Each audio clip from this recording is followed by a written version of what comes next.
press conference without sports reporters? You know those things exist? Anyway, good morning, and today's a fabulous day. It is a fabulous day. I think it's about 4 years ago, maybe a little less, that Michael Dowling, the CEO of the fabulous North Shore, Long Island Jewish Health System, and I had breakfast. And it's still in dispute who paid for that breakfast. But what's not in dispute is what started out as a meeting to figure out a few more ways the two institutions, Hofstra and the health system, could cooperate, ended with an agreement that we really needed to partner and start a new medical school. And so after this 45-minute breakfast, we got to work, and less than 3 years ago, both institutions announced a formal agreement and a formal plan and resolutions to move forward with this new school of medicine. And what happened in between all these press conferences, the one 3 years ago and the one now, is that hundreds of people, faculty and administrators, doctors from both the health system and Hofstra University, worked tirelessly and produced a fantastic administration for the new medical school, a fantastic faculty for the new medical school, and an innovative curriculum which we believe changed the face of medical education for a century. And so all of that hard work culminated just a week ago in what we've all been waiting for, which is the new School of Medicine is now open for business. We have been accredited, preliminarily accredited, that's the term, by the Liaison Committee for Medical Education.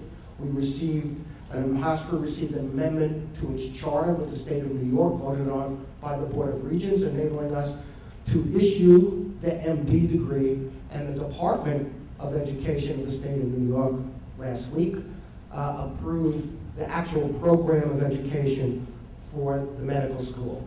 And to put the cherry on top of the whipped cream, New York State also approved or authorized the medical school to issue a PhD degree in the molecular basis for medicine, as well as an MD degree. So all of this happened just last week, but so much time and effort and so much dedication went into it that, to go through the details would take a very long time. So this is to mark this auspicious occasion, and also to show you our new medical school building. This building used to be the jet facility, the New York jet facility. I think there's still one sign downstairs from the old jet facility, which the new dean of our medical school will tell you about, because he likes to use that as a joke. So I'll let him say that to you. But this is a building that was built to match our curriculum, not vice versa. We developed the curriculum, we being mostly the dean of the medical school and his staff and faculty. They developed the curriculum, and the architects built this building to suit what they think was the way to educate doctors of the 21st century. And it's a remarkable job that's been completed again in a very short period of time. So we celebrate the opening of the building, and all this means is that we immediately will start recruiting our first class of medical students. We will begin accepting applications for the initial class of the School of Medicine beginning in July 1st, 2010. If you have an application or a relative does a little earlier, we might accept that too. But that's when we officially open our admissions office for business. And the class will begin, the inaugural class we anticipate will be 40 students. And they will begin their studies in the summer of 2011, which is only, as you know, a year from now. It's an incredible accomplishment. I mean, presidents of colleges are prone to hyperbole, I will admit, but this time it's not hyperbole to say that this is a transformational event in many ways. It's certainly transformational for Hofstra University because it marks the beginning of a whole new stage of our development. And that is our development into a first-class scientific research university or place of higher education. And it begins with medical school. It certainly won't stop there. It begins with a partnership with North Shore's Feinstein Institute, and it won't stop there. As I just mentioned, we now have authority to issue a PhD degree in the molecular basis of medicine. We will be beginning other graduate programs in the sciences. There will be a public health school someday soon. There probably will be a boutique nursing program someday soon, et cetera, et cetera. And our partnership with North Shore Long Island Jewish will flourish in the future. And this will become, our vision is that the health system and Hofstra, that very special partnership we have, will together create a critical mass of research that will attract biotech industries and biomedical industries and bioengineering industries. By the way, we're also going to move our engineering program up to create a school of engineering. And all of that will come together in a wonderful synergy which will not only transform the university and the health system, but will be great for the Long Island regional economy as well. And so with that, I just want to say that there are so many people to be grateful for in this endeavor. It was much harder to accomplish than it looks from the outside. And you know, the boards of trustees of both institutions were incredibly, had incredible perseverance and came together, and we worked cooperatively with North Shore-LIJ in every way, shape, and form. You know, the dean and his staff have worked tirelessly. There are just too many people, and I feel too grateful to adequately articulate what this means to all of us. But it is my pleasure now to introduce the president and CEO of the health system, Michael Dowling, who I suppose is the one person I've met in my adulthood who is as Walter Mitty-like as I am. I mean, he seems to have the imagination that, you know, even I admire, the things he imagines, and the ability to get them done, and the vision to get them done, and he does it for all the right reasons. And, you know, he partnered with us on this medical school because he wanted to change the face of medical education and therefore healthcare for the better. And it's been a privilege to work with him, and I hope next time he pays for breakfast. Michael Dowling. Thank you very much, and I just want to clear up one thing. I did pay for breakfast. But it is a wonderful opportunity to be here. This is a wonderful celebration. And if there is a word that can be used to describe today, it's historic. This is a historic event. This is a life-changing event and an institutional changing event. You know, it's historic and transformational for North Shore-LIJ. As you know, we are currently a very, very large academic teaching center, one of the largest. We're also one of the largest health systems in the United States. We're the largest in New York State and the largest employer. But having a medical school in partnership with this great institution, Hofstra, elevates us to a completely different level.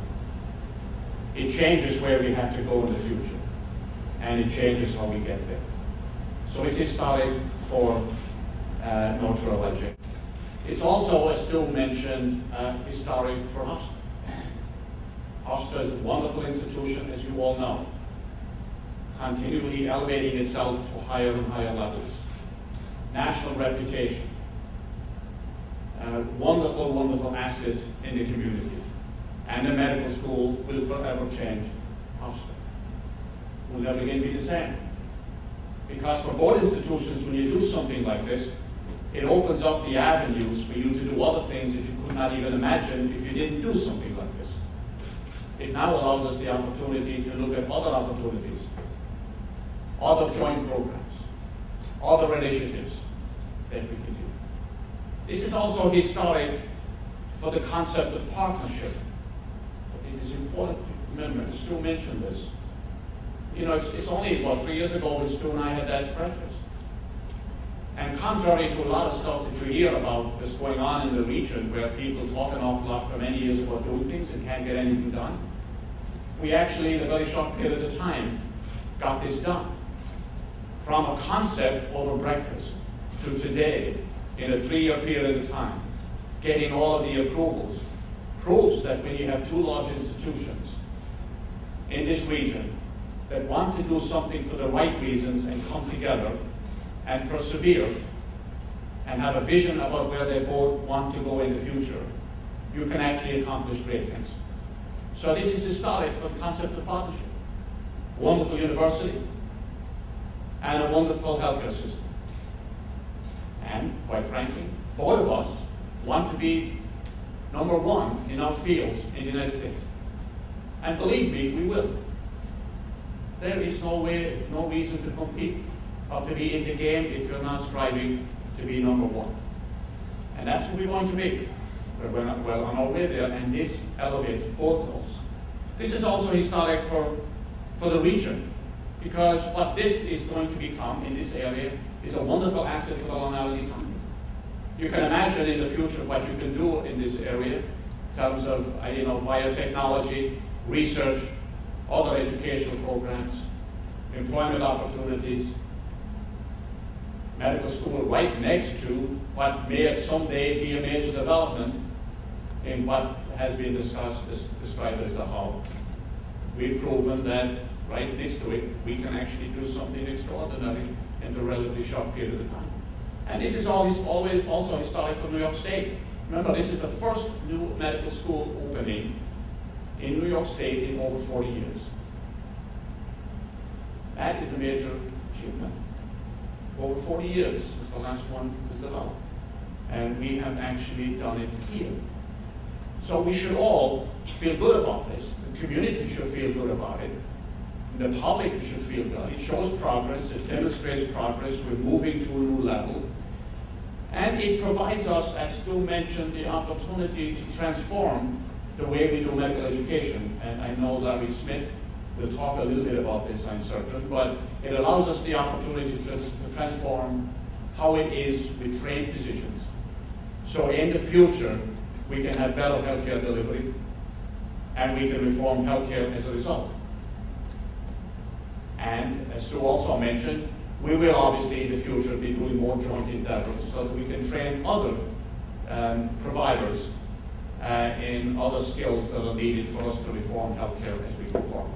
Can't reform healthcare unless you get the right people. So here we are at the beginning stages developing a medical school that will actually help reform healthcare in the long run. And working with Stuart Rabinowitz has been a real pleasure. We cut through an awful lot of the bureaucracy. We just get together and decide that we're going to do something. And when we had that breakfast that morning, shook hands and says we're going to do a medical school, and I went back to my board and he went to his board, and initially everybody's looking at you and they're saying, well, you want to do what? We want to have a medical school. It's the right thing to do. The assets here and the assets at North Shore, you put both together. The university infrastructure, the clinical and research infrastructure on the North Shore-LIJ site, you put them together, what's to hold you back? Nothing other than, if you have the right vision, there is nothing to hold you back. So to me, this today is a wonderful achievement, it's a wonderful celebration. It takes us to the next level. It elevates both of us together. This is a community asset. This is about the community. We make this a better place. We make the region a better place. You couldn't have done this, however, without all of the staff that Stu mentioned, all the people that helped from both Hofstra and North Shore-LIJ, the hundreds and hundreds of people who participated, some people in this room, and again, there are too many to name. But the person that you couldn't have done this without is Dr. Larry Smith, who, by the way, as you know, is the Chief Medical Officer at North Shore-LIJ, as well as now being the new Dean. For the last 2 to 3 years, he has been the Dean in waiting. He's been sitting there saying, I call myself a Dean, but I'm not a Dean. Today, he's a Dean. And I am so happy that we recruited Larry from Mount Sinai years ago, because he brought the understanding, the intelligence from his background in medical education to put all of these things together. So without him, we'd have had an empty dream. We would have got it done, but not in a way that, not as quickly as we have done it. And so it is my pleasure at this point and this time to introduce the person who has led this effort over the last couple of years and will lead the medical school into great glory in the future. And that's the Dean of the new medical school and the Chief Medical Officer of North Shore-LIJ, because he's going to be holding both roles, because medical education goes on in both places.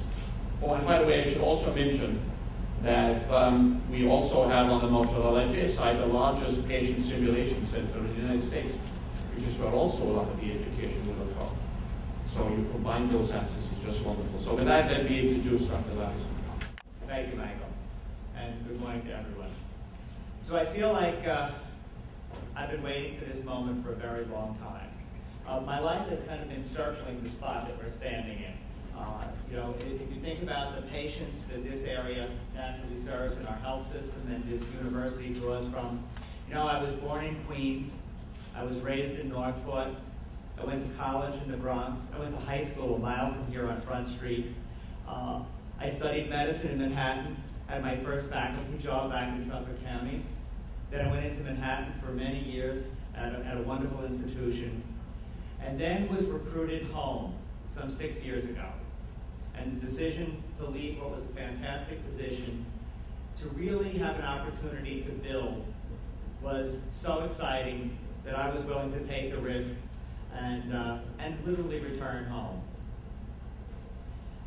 After Stu and Michael convinced everyone to come together, I've been the recipient of this incredible collaboration of two institutions striving for national prestige, recognition, and influence in their fields, and the medical school being the organizing factor that really brought everyone together. But about 2 years ago, we actually opened an office in the library building, and that day, there were 2 employees of this medical school. June Scarlett was sitting right here, and myself, and we sat and looked at each other and said, now what do we do? You remember that day, right, June? And we said, we have to do something because the clock's ticking, and I told everyone we would get accredited in 2 years. We better get moving. And we had an incredible, wonderful opportunity to start with first principles. What kind of a graduate do we want from this school? What are the American people crying out for? What has happened in the 35 years when we stopped building medical schools in this country that tells us what the doctor of the future should look like? And then we said, okay, we understand what we want to produce, but what will be the values that live inside this building that will guide the education of both the faculty and students? And so we formed a guiding set of principles and values. And then we took those 2 and said, okay, let's get a bunch of creative, cooperative, collaborative people to form a core faculty, and let's figure out how we take the ideal doctor graduate and the values that will guide us and build a curriculum. And from that curriculum, we decided to deal with early introduction of the patients, that all science would be taught around real clinical cases, that the students would get a set of skills from day 1 to feel medically useful and competent. And that in the end, we would only be satisfied if our students could prove that they could put knowledge into action for the effective care of patients, not that they simply could answer the questions on a test. And from that pedagogical decision-making, we were given this box that was originally all green. And we gutted this box, and with incredibly creative architects and wonderful people for construction, we built a medical school building around the values and design of this curriculum. And so you're looking at the lecture hall, where we expect the faculty to be in the middle of the class, not in the front, where every student will be ready to answer questions, whether it's by an audience response system up on the screen or just in person, and that every day every student will come here prepared, not to regurgitate facts, but to prove they can think critically and apply those facts to real patients. You'll see small group rooms surrounding both floors, because the students are going to be solving clinical cases from the first day of medical school. And they will spend literally thousands of hours in groups with faculty mentors in those rooms, working on learning how to apply the scientific underpinnings of medicine to real clinical cases. The health system gave us a present, one of the largest private ambulance systems in the United States. All of our medical students will become licensed emergency medicine technicians, and they will ride those ambulances to see patients in their homes, in their communities, to understand the plight of being ill, feeble, elderly, debilitated with chronic disease and what it means to be a patient. And they will do it as a member of a team, not as a doctor, but as the bottom level EMT. They'll learn to work on a team before they run a team. And from that, we'll spill over all the other clinical activities. Activities in doctors' offices, in small community hospitals, in large teaching hospitals, in cutting-edge services like transplant and cutting-edge surgery. We're going to use simulation to test whether people can put things into action before we risk patients. And then we're going to immediately turn the students over and have them work with real patients and assume incremental, real responsibility. If you look around the room, you should take time to interview the incredibly creative people that helped me build this medical school. The key people are all sitting in this room. But I'll quote Dave Battinelli, who's standing there with an identical suit to me, and I don't know how he did this today. And we'll never do that again, Dave. But Dave said to me as we were recruiting the faculty to build this new medical school, he says, remember, we cannot have 100 creative people because that's chaos. We need a few creative people and a lot of flexible people. And in fact, I think what we found was a lot of creative people, a lot of flexible people, and an incredible wealth of people wanting to collaborate and become rekindled in their professional excitement to build this school. And I have been the recipient of all of that unbelievable energy. And so, like the captain of all ships, believe me, I am only setting the course. All the work was done by the other people, and I want to thank them and welcome you to meet and talk to those people, walk around this building and see immediately what the students are going to feel. Some things you might not have noticed. All the faculty offices are mixed in student common space. You can't be a faculty member in this medical school if you don't want students walking in your office. There's no sequestered office space. The students, the faculty will eat together. We'll study together. We'll learn together. This building will be open 24/7. This will be, hopefully, a true learning community of faculty and students all trying to become the best doctors we can. And we hope that 5 years from now, when we graduate those first students, by halfway through their internship, every residency program that is lucky enough to match them will be saying, wow, these are the best prepared young doctors we've ever seen come to our hospital. And hopefully, it'll be, a lot of them will be coming to the North Shore-LIJ hospitals because they will be the next generation of doctors on Long Island. So thank you, and I don't know whether we want questions. I'll go with you guys, but thank you very much.